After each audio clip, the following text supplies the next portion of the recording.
النهارده أنا هاعمل وصفة مكرونة صحية 100%، روعة وسهلة وما بتاخدش وقت خالص. يلا بينا نسمي بالله ونصلي على الرسول. هنجيب حلة معانا على النار وهنحط فيها حبة زيت، وهنجيب كيلو مكرونة هنقسمه نصين، نص ونص. ناخد أول نص معانا نحمره معانا في الزيت لحد ما تتحمر ويكون لونها كده اللون البني اللي انتوا شايفينه. هكون محضرة معايا مية مغلية واحطها عليه واسيبها تغلي غلوة واحدة بس مع معلقة ملح، وبعد كده نجيب النص التاني بتاعنا المكرونة البيضة اهي، ونقوم حاطينه معانا عليها لحد ما تستوي معايا، بس مش عايزاها تكون مستوية قوي، انا عايزة يكون فيها العضة شوية كده.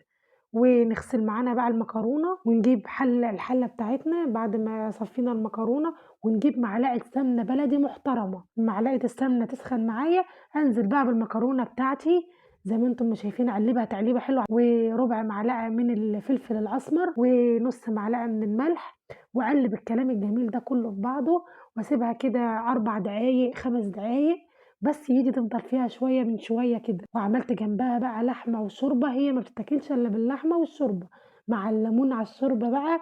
وجربوا الطريقه بتاعتي روعه، وما تنسوش تشجعوني باللايك والشير عشان يوصل لكم كل جديد.